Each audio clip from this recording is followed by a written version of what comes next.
Kai kuriais dalykais žmonės sugeba žavėtis gan ilgą laiką. Ir mes vis dar bandome naujai pažvelgti į didžiąją Gizos piramidę, įminti jos paslaptis. Ir fizikams pavyko tą padaryti. Kosminių spindulių dėka jie atrado paslėptą kambarį. Ir šis 2023 metais Nature žurnale paskelbtas atradimas skamba kaip scenarius naujam Nicolo Cage'o filmui. Ir išties, tai yra įspūdinga, tuštuma yra 15 metrų aukščio, 30 metrų ilgio. Tyrėjai nežino, kokia yra jos paskirtis, kas joje paslėpta, jie bando sugalvoti būdą, kaip prieiti prie šios tuštumos. Tai yra senovės stebuklas ir ši tuštuma šioje piramidėje Cheopso bus tikriausiai vienintelė vieta, kuri iki šiol nebuvo paliesta žmogaus. Dabar yra kuriamas visas planas, kaip prieiti prie šios tuštumos. Bet ši paskaita nėra apie Egiptą ar Egipto istoriją. Šioje paskaitoje aš papasakosiu jums, kaip šis atradimas siejasi su dalelių fizika ir su Japonijos mokslininkais iš Nagojos ir Tokijos universiteto. Beje, Tokijos universitetas yra tiesiai man už nugaros. Aš lankausi jame su vizitu. Taigi, plačiau apie tai šioje trumpoje fizikos paskaitoje.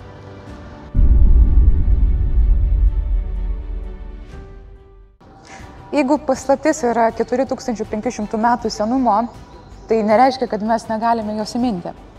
Tiesiog žmonės pasinaudojo fizikų sukurtais įrenginiais, norėdami tirti neįkainojamą senovės stebuklo paveldą, negriaunant jokių sienų. Ir iš principo, taip paprastai tarius, kągi padarė fizikai, jie tiesiog atliko rentgeno nuotrauką šiai piramidei, bet tam panaudojo kosminius spindulius. Prisiminkite, kuomet jūs einate atlikti rentgeno nuotrauką, ši spinduliuotė praeina pro jūsų kūną, bet jinai yra dalinai sustabdoma tankesnėse kūno dalyse, tai yra kauluose. Tačiau pro minkštesnius audinius ji praeina žymiai geriau. Tai iš esmės rentgeno aparatas parodo jums rentgeno spinduliuotės šešėlį, kuri sukūrė kaulai. Ir tyriant piramidę, mokslininkai naudojo ne rentgeno spindulius, o kosminius spindulius. Tai yra didelės energijos subatominių dalelių srautai, kurie mus apipila kasdien. Būtent jie ir buvo panaudoti ir jeigu jų praeina mažiau link detektoriaus, reiškia, toj daly, toj srity medžiaga yra žymiai tankesnė negu kitur. Ir remiantis šio principu buvo atliktas skenavimas ir sudarytas visos piramidės 3D žemėlapis. Kaip susidaro kosminiai spinduliai? Didžiulių, energingų įvykių, tokių kaip žvaigždžių sprogimai dėka. Tokių procesų metu yra iššaunamos didelės energijos dalelės, kurios lekia su greičiais, kurie yra artimi šviesos greičiui. Ir būtent, kai tos didelės energijos ir greitai lekiančios dalelės pasiekia mūsų Žemės atmosferą ir joje susiduria su atmosferoje esančiais atomų branduoliais, ir kai įvyksta toks susidūrimas, kaip pasekmė rezultatas, yra išspinduliuojamos subatominės dalelės. Tai yra pozitronai, elektronai, neutrinai, miuonai ir taip toliau. Tai yra tokie procesai, kuriuos mokslininkai bando atkartoti didžiajam hadronų greitintuve esančiame CERN. Taigi būtent taip susiformuoja kosminiai spinduliai. Tačiau visos tos sukurtos dalelės yra trumpaamžės. Viena iš jų, miuonas, yra pakankamai stabili ir sunki, kad pasiektų mūsų Žemę. Tas minėtas miuonas yra keistasis elektrono pusbrolis. Jis kaip elektronas yra neigiamai įkrautas, bet sveria už elektroną 200 kartų daugiau. Kaip dramblys yra sunkesnis už žmogų, taip miuonas yra sunkesnis už elektroną 200 kartų. Ir dėl šio masės skirtumo miuonai gali prasiskverbti pro uolienas 1000 metrų ar net giliau. Elektronai lekia tarsi kulkos, o miuonai lekia tarsi sviediniai iš patrankos. Bet ir jie nėra ilgaamžiai. Taip? Jie egzistuoja kiek ilgiau negu 2 mikrosekundės, kol suyra į elektroną ir neutrinus. Bet kadangi jie lekia greičiu, kuris yra artimas šviesos greičiui, tai yra 98% šviesos greičio, jiems įsijungia Einšteino reliatyvumo teorija ir tas laikas jiems bėga kiek kitaip. Taip? Apie tai jau kitos paskaitos. Bet būtent dėl to jie pasiekia mūsų Žemės paviršių. Įsivaizduokite, kiekvieną sekundę pro jūsų delną praeina mionai. Kiekvieną minutę į 1 kvadratinį metrą krenta 10 000 mionų. Taigi, mionų spinduliai yra naudojami kaip rentgeno spinduliai čia. Mokslininkai išstatė visoje piramidėje apylinkiai, tai yra iš vidaus ir iš išorės tokias fotografinės plokšteles, kurios buvo jautrios mionams. Ir jeigu mionų spinduliuotė yra labiau sugeriama, reiškia, ten yra tankesnė piramidės vieta, jeigu kiaurai praeina, jau ten yra tuštumos. Ir pagal tai buvo sudarytas 3D piramidės vaizdas, žemėlapis, pasinaudojant jau kompiuterių ir visų detektorių surinkta tų mionų srautų informacija.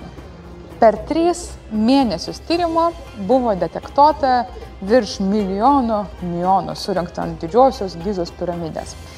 Buvo panaudotos branduolinės emulsijos plokštelės ir kaip fotojautri medžiaga taip atlikti tą tyrimą buvo panaudotas sidabro bromidas. Kunihira Morishima iš Nagojos universiteto mokslinė grupė sugalvojo, kaip prailginti šito cheminio elemento degradavimo trukmę. Kai mionas pralekia pro cheminę plėvelę, medžiaga reaguoja ir joje lieka pėdsakas. Iš tikrųjų, analogija tai tas pats, kas stebėti reaktyvinio lėktuvo judėjimą danguje, pagal jo paliktą dūmų juostą, tą pėdsaką, tai yra tas pats, kas stebėti mionus tose plėvelėse. Na ir iš tikrųjų, per paskutinį 10-metį mes stebime, kaip mionų tomografijoje vyksta nauja banga.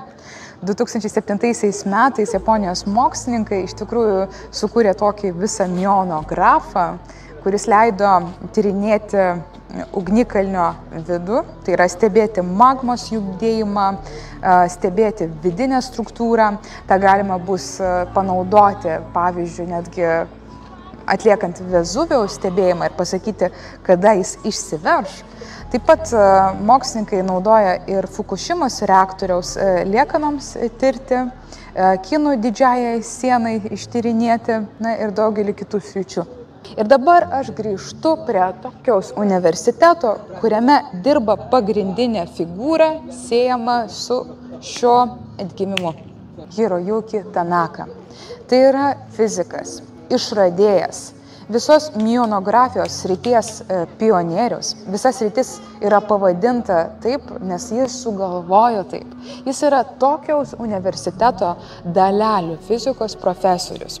Ir visa ši mionometrinė navigacija dabar startuoja su juo komanda. Taigi idėja. Jisai pastebėjo, kad mionai gali prasiskverbti net pro kelių kilometrų storio uolienų sluoksnį.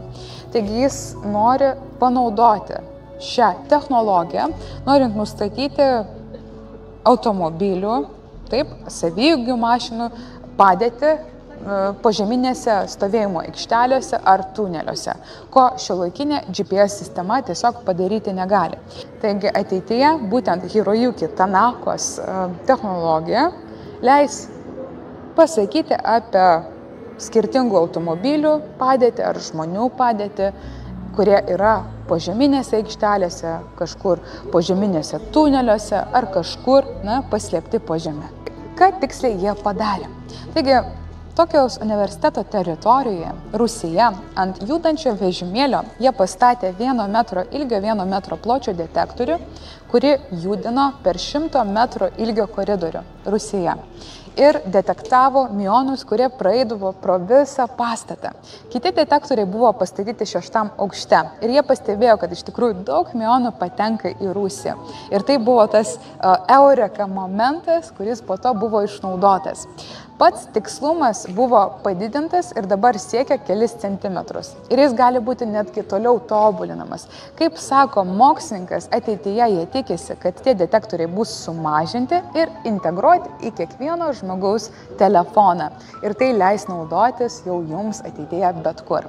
Kažkada mes fizikai tyrinėjome kosminius spindulius, norėdami ištirti mūsų visatą, o dabar mes naudojame jau kosminius spindulius, norėdami ištirti objektus, kurie yra čia Žemėje, arba tiksliau sakant, po Žeme.